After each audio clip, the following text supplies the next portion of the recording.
क्या आपने कभी सोचा है कि अगर कयामत और उससे पहले की घटनाएं हमारी आंखों के सामने घटित हों, तो हम कितने तैयार होंगे? कयामत एक ऐसा दिन जिसका उल्लेख सभी धार्मिक ग्रंथों में किया गया है। वह समय जब दुनिया की व्यवस्था बिखर जाएगी, धरती और आकाश कांप उठेंगे और इंसान अपने कर्मों का हिसाब देने के लिए खड़ा होगा। हम में से अधिकांश लोग जानते हैं कि कयामत से पहले कुछ निशानियां प्रकट होंगी, लेकिन सवाल यह है, क्या हम उन निशानियों को पहचानते हैं? क्या हम इन घटनाओं के लिए तैयार हैं? आज हम उन संकेतों पर विस्तार से चर्चा करेंगे जो कयामत से पहले प्रकट होंगे, विशेष रूप से दज्जाल और याजूज माजूज का फितना, जो मानवता के लिए सबसे बड़ी परीक्षाओं में से एक होगा। कयामत से पहले की घटनाएं। इस्लामी शिक्षाओं के अनुसार कयामत से पहले कई बड़ी और छोटी निशानियां प्रकट होंगी। इनमें से कुछ पहले ही घट चुकी हैं, जबकि कुछ अभी आनी बाकी हैं। छोटी निशानियां, प्रारंभिक संकेत। ये वे संकेत हैं जो धीरे धीरे समय के साथ प्रकट होंगे और लोगों को चेतावनी देंगे कि कयामत निकट आ रही है। 1. फितनों का फैलना। हर जगह फितने, अराजकता उत्पन्न होंगे। लोगों में अनैतिकता, झूठ, धोखा और बेईमानी आम हो जाएगी।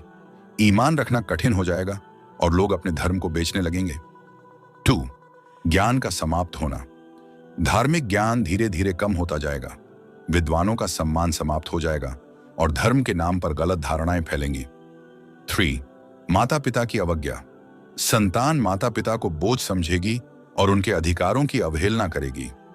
माता पिता की सेवा करना लोग भूल जाएंगे। 4. मस्जिदों की सुंदरता लेकिन इबादत की कमी। बड़ी बड़ी मस्जिदें बनाई जाएंगी, लेकिन उनमें उपासक कम होंगे। धर्म केवल रस्मों में परिवर्तित हो जाएगा। 5 मिनट का तेजी से गुजरना।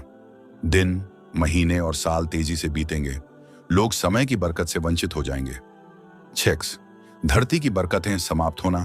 कृषि और उत्पादन में कमी आएगी, अकाल बढ़ेगा और लोग भूखमरी से पीड़ित होंगे।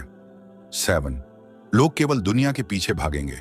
धन, प्रसिद्धि और विलासिता को जीवन का प्रमुख उद्देश्य बना लिया जाएगा, जबकि आखिरत की तैयारी को भुला दिया जाएगा। 8. अमानत में खयानत। ईमानदारी समाप्त हो जाएगी।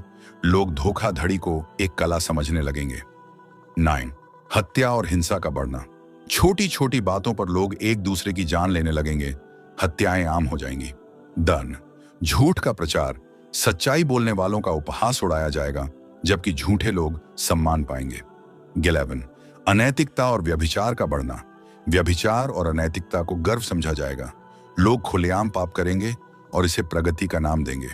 12. गायन और संगीत का बढ़ना। संगीत और अनैतिकता आम हो जाएगी। लोग अल्लाह की उपासना के बजाय मनोरंजन में डूब जाएंगे। 13. सूद, ब्याज का प्रचलन। ब्याज का लेन देन पूरी दुनिया में फैल जाएगा। लोग इसे जायज समझने लगेंगे। 14. धर्म पर चलना कठिन हो जाएगा। धर्म का पालन करना कठिनतम हो जाएगा। सच्चे ईमान वाले परीक्षाओं में पड़ेंगे। 15. धोखा और छल कपट का बढ़ना। व्यापार और आम जीवन में लोग एक दूसरे को धोखा देंगे, वादे पूरे नहीं किए जाएंगे। बड़ी निशानियां, क़यामत की घड़ी निकट होने के संकेत। दज्जाल का प्रकट होना। सबसे बड़ा फितना, दज्जाल का प्रकट होना क़यामत के सबसे खतरनाक संकेतों में से एक होगा। वह झूठे चमत्कार दिखाकर लोगों को बहकाएगा। दज्जाल की विशेषताएं। 1. जादुई शक्तियां। वह आसमान से बारिश गिरा सकेगा, धरती से हरियाली उगा सकेगा और मृतकों को जीवित करने का भ्रम फैलाएगा। 2. एक आंख खराब होगी। दज्जाल की एक आंख बेकार होगी और दूसरी असाधारण रूप से चमकदार होगी। 3. मदीना और मक्का में प्रवेश नहीं कर सकेगा। इन शहरों की रक्षा फरिश्ते करेंगे। 4. स्वर्ग और नर्क का धोखा। उसके पास ऐसी चीज होगी जो लोगों को स्वर्ग जैसी लगेगी, लेकिन वास्तव में वह नर्क होगी। याजूज और माजूज का आना। विनाशकारी कौम। याजूज और माजूज 2 जातियां हैं जो धरती पर भारी विनाश लाएंगी। वे हजरत जुल्करनैन के जमाने में एक दीवार के पीछे बंद कर दिए गए थे। याजूज और माजूज की विशेषताएं। 1. बहुत बड़ी संख्या में होंगे। वे पूरी पृथ्वी पर फैल जाएंगे। 2. हर चीज नष्ट कर देंगे। धरती के सभी संसाधनों को खत्म कर देंगे। 3. आसमान की ओर तीर चलाएंगे। वे आकाश की ओर तीर छोड़ेंगे और जब तीर वापस आएगा तो कहेंगे कि हमने आकाश पर भी विजय प्राप्त कर ली। 4. उनका विनाश दुआ से होगा। हजरत ईसा और उनके अनुयायी प्रार्थना करेंगे और अल्लाह उन्हें नष्ट कर देगा। अन्य बड़ी निशानियां। 1. इमाम मेहदी का प्रकट होना। 2. हजरत ईसा इनका आगमन। 3. धुएं का उठना। 4. सूरज का पश्चिम से उगना, आखिरत की तैयारी। ये सभी निशानियां हमें याद दिलाती हैं कि हमें अपनी आखिरत की तैयारी करनी चाहिए। अब आप क्या कर सकते हैं? अब समय है अमल करने का। तौबा करें, नमाज कायम करें और अपने धर्म की समझ को बेहतर बनाएं। अगर यह वीडियो आपको उपयोगी लगी हो तो अपनी राय जरूर दें और इसे अपने दोस्तों के साथ साझा करें।